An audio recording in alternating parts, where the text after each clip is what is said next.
ಹಳೆಯ ಚಿನ್ನದ ಒಡವೆನ ಅಧಿಕ ಬೆಲೆಗೆ ಮಾರಬೇಕೆ ಅಂದ್ರೆ ಆಟಿಕಾಗೆ ಕಾಲ್ ಮಾಡಿ 8880300300. Attica gold company. ದೆಹಲಿಯ ಜಂತರ್ ಮಂತರ್ನಲ್ಲಿ ನಡೆದಿದ್ದ ಪೊಲೀಸರ ಮೇಲೆ ದಾಳಿ, ಆಸ್ತಿ ಪಾಸ್ತಿ ಹಾನಿ ಆರೋಪದ ಮೇಲೆ ದೆಹಲಿ ಪೊಲೀಸರು 70ಕ್ಕೂ ಹೆಚ್ಚು ಪ್ರತಿಭಟನಾಕಾರರನ್ನು ಬಂಧಿಸಿದ್ದು ಅಪರಿಚಿತರ ವಿರುದ್ಧ ಎಫ್ಐಆರ್ ದಾಖಲಿಸಿದ್ದಾರೆ. ಇಂದು ಕೂಡ ಪ್ರತಿಭಟನೆ ನಡೆದಿದ್ದು, ಇತ್ತ ಪ್ರತಿಭಟನೆ ತೀವ್ರಗೊಳ್ಳುತ್ತಾ ಇದ್ದಂತೆ ಪ್ರಧಾನಿ ಮೋದಿ ಮೌನ ಮುರಿದಿದ್ದಾರೆ. ದೆಹಲಿಯಲ್ಲಿ ಮುಂದುವರಿದ ನೀಟ್ ಕಿಚ್ಚು, ಘರ್ಷಣೆ ಬಳಿಕವೂ ಹೆಚ್ಚಾಯಿತು ಹೋರಾಟದ ಕಾವು. ತೀವ್ರ ಪ್ರತಿಭಟನೆ ಬೆನ್ನಲ್ಲೇ ಮೌನ ಮುರಿದ ಮೋದಿ.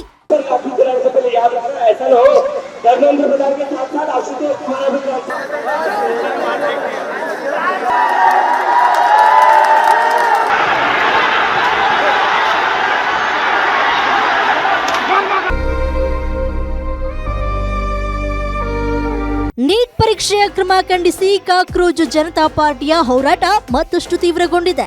ನಿನ್ನೆ ದೆಹಲಿಯ ಜಂತರ್ ಮಂತರ್ನಿಂದ ಸಂಸತ್ ಚಲೋ ಪ್ರತಿಭಟನೆ ವೇಳೆ ಭಾರೀ ಗದ್ದಲ, ಲಾಠಿ ಚಾರ್ಜ್ ನಡೆಯಿತು. ಟೆಂಟ್ ಹಾಗೂ ವೇದಿಕೆಗಳನ್ನ ತೆರವುಗೊಳಿಸಿದ್ರು ಪ್ರತಿಭಟನಾಕಾರರು ಹೋರಾಟವನ್ನ ಮುಂದುವರೆಸಿದ್ದಾರೆ. ಧರ್ಮೇಂದ್ರ ಪ್ರಧಾನ್ ರಾಜೀನಾಮೆ ಪಡೆಯುವವರೆಗೂ ಪ್ರತಿಭಟನೆ ಕೈಬಿಡಲ್ಲ ಅಂತ ಕಾಕ್ರೋಜ್ ಜನತಾ ಪಾರ್ಟಿ ಬಿಗಿಪಟ್ಟು ಹಿಡಿದಿದೆ. ಕಾಕ್ರೋಜ್ ಜನತಾ ಪಾರ್ಟಿ ವಿರುದ್ಧ ಎಫ್ಐಆರ್.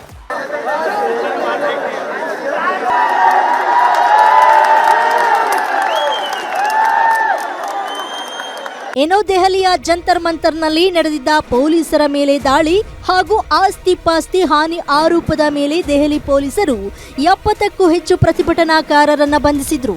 ಅಪರಿಚಿತರ ವಿರುದ್ಧ ಎಫ್ಐಆರ್ ದಾಖಲಿಸಿದ್ದಾರೆ. 118 ಜನ ಪೊಲೀಸರಿಗೆ ಗಾಯವಾಗಿದೆ. ಪೊಲೀಸ್ ವಾಹನಗಳು ಜಖಂ ಹಿನ್ನೆಲೆ ದೆಹಲಿ ಪೊಲೀಸರಿಂದ ಸಿಜೆಪಿ ವಿರುದ್ಧ 2 ಎಫ್ಐಆರ್ ದಾಖಲು ಮಾಡಿದ್ದಾರೆ. ಇಂದು ಪ್ರತಿಭಟನೆ ಮುಂದುವರೆದ ಹಿನ್ನೆಲೆ ಪ್ರತಿಭಟನಾ ಸ್ಥಳದಲ್ಲಿ ಬಿಗಿ ಪೊಲೀಸ್ ಬಂದೋಬಸ್ತ್ ಮಾಡಲಾಗಿದೆ. ಇಂಥ ಕ್ರೂರತೆಗೆ ಕೇಂದ್ರ ಸರ್ಕಾರವೇ ಹೊಣೆ.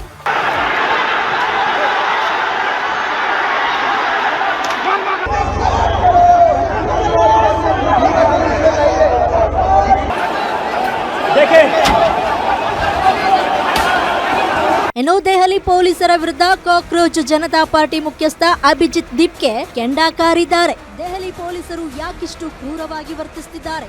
ವಿದ್ಯಾರ್ಥಿಗಳ ಮೇಲೆ ಅತಿಯಾದ ಬಲ ಪ್ರಯೋಗ ಮಾಡಿದ್ದಾರೆ. ವಿದ್ಯಾರ್ಥಿ ಪ್ರತಿಭಟನಾಕಾರರ ಮೇಲೆ ಹಲ್ಲೆ ಮಾಡಿದ್ದಾರೆ.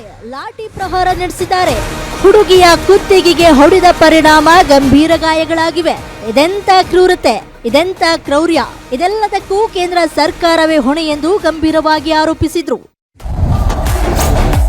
ತಪ್ಪಿತಸ್ಥರ ವಿರುದ್ಧ ಕಠಿಣ ಕ್ರಮ ಆಗುತ್ತೆ ಎಂದ ಮೋದಿ. ಗಾಯಾಳುಗಳ ಆರೋಗ್ಯ ವಿಚಾರಿಸಿದ ನಡ್ಡಾ.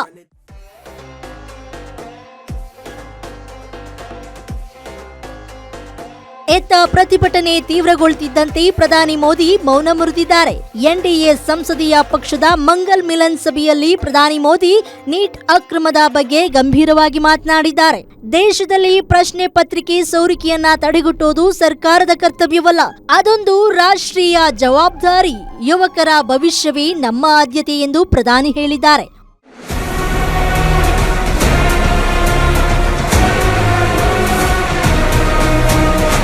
ಒಟ್ನಲ್ಲಿ ನೀಟ್ ದೆಹಲಿ ಧೂಳು ಎಬ್ಬಿಸಿದ್ದು, ನಿನ್ನೆ ಪೊಲೀಸರು ಟೆಂಟ್ ಹಾಗೂ ವೇದಿಕೆಗಳನ್ನ ತೆರವುಗೊಳಿಸಿದ್ರು, ಪ್ರತಿಭಟನೆ ಮಾತ್ರ ಮುಂದುವರೆಸಿದ್ದಾರೆ. ಕೇಂದ್ರ ಶಿಕ್ಷಣ ಸಚಿವ ಧರ್ಮೇಂದ್ರ ಸಿಂಗ್ ಪ್ರಧಾನ್ ರಾಜೀನಾಮೆಗೆ ಬಿಗಿಪಟ್ಟು ಹಿಡಿದಿದ್ದಾರೆ.